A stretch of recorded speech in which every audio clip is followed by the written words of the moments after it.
All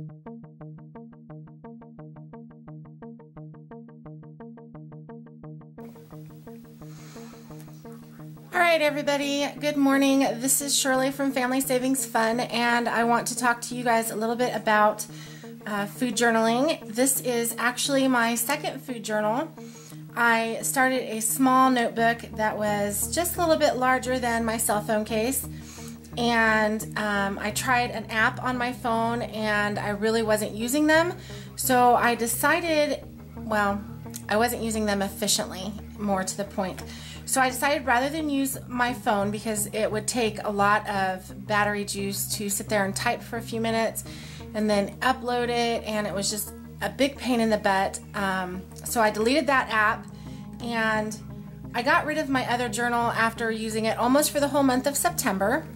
But I decided I wanted to create a much larger one that I could journal not just the food that I ate, but also the carbs, because I am a diabetic, as well as kind of how I was feeling. I really need to decide when I'm having spikes, how it's affecting my diabetes, how it's affecting my moods and stuff like that. So I wanted to use a larger notebook.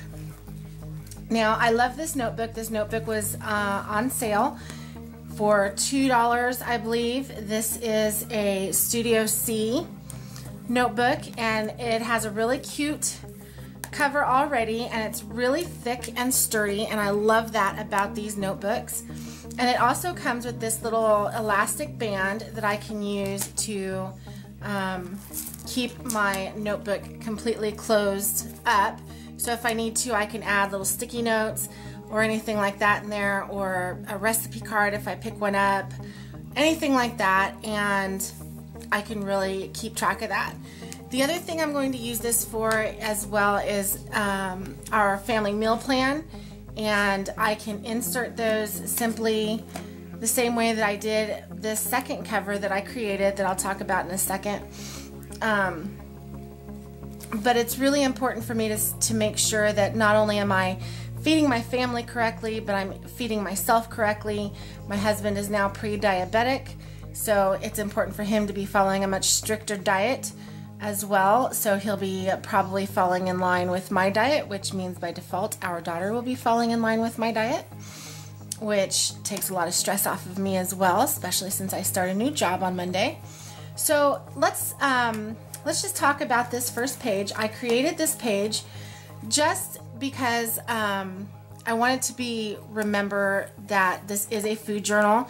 So all I did was took a piece of cardstock, cut it down to the size that I needed it to, and these are just Project Life cards with little quotes and sayings, little decorations as well, stickers that I made, stickers that I have purchased, and a reminder that I need to love myself more, which is why I'm doing this.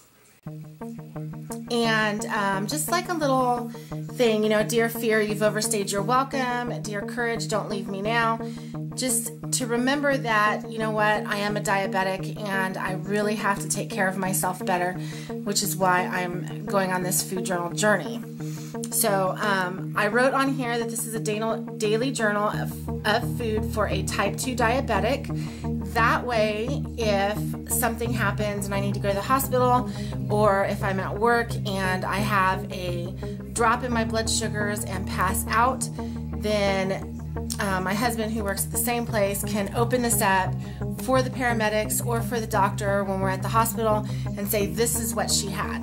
This is what she ate. This is how much insulin she took as well. So this is super important to me. Now, I just did the cardstock, decorated it how I wanted to, and then I laminated this page, and I just used an 1/8 inch hole punch and double punched each section of holes so that it would move nicely, slid it open, and then just pushed all these little tabs in. If you've seen my other videos, you've seen me do this for a daily planner that I use as well. So you're not going to have any problems with that. So inside all I've done is I've used some red washi tape, and because I'm switching over from a different diary, I just wanted this first page to be for the rest of this week. So I washi taped off my 5 days. Today's kind of a big day for me in terms of eating, because I haven't eaten an actual breakfast. I've just been snacking all morning and then had a little lunch.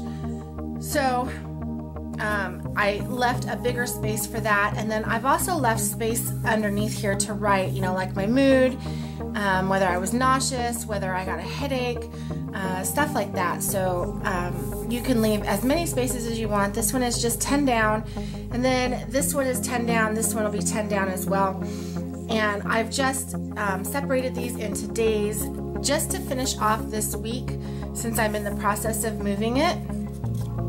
And as you can see, I just wrote what I ate, and then I wrote a general amount of carbs, and for my lunch total I just put there lunch total and then how many carbs, and that will sync up with how many units of Novolog I take for my insulin. So and then I just did my drinks over here, and I'm just going to do a column right there. Like I said, I'll put dinner down here.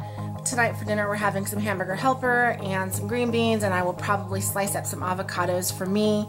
So that'll be like my little dessert or whatever. And then I'll just journal how I felt over the course of the day. So this is how the rest of it is, so that I can open it up and I can see the entire week.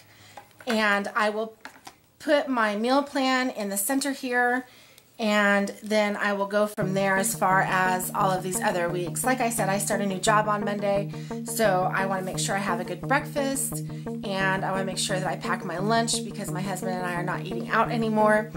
So I want to make sure I pack a good lunch and have something ready to go for dinner, so that when I get home at 6:30, my daughter and I don't have to wait until 7:30 while I decide what I'm going to have. So my meal plan will go in here, and then I've got each individual day, and I can kind of sync and make sure that I'm eating what I say I'm going to eat on my meal plan, making what I say I'm going to make on my meal plan for my family, and keep better track of the foods that I'm eating. And I just did this for the entire month of October and part of the month of November. November will start here, and I may go ahead and add some tabs on the side to indicate, you know, a new month,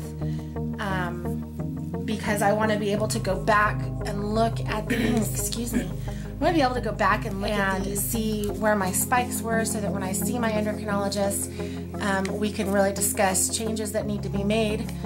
And it's important for me to do this for myself, because then when my husband goes to his doctor and his doctor says, hey, you're doing great, you know, you're really reversing this pre-diabetic effect, we can look and see how the diet change has affected over the course of time, because I'm not going to change his diet 100% right away. I had to do that, and it truly sucked. So that's super important.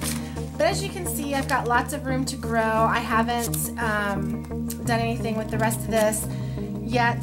I may decorate like I do my planners, and do you know, just different little things to keep me kind of excited and interested. Put some little yay stickers when I do really well on my carbs.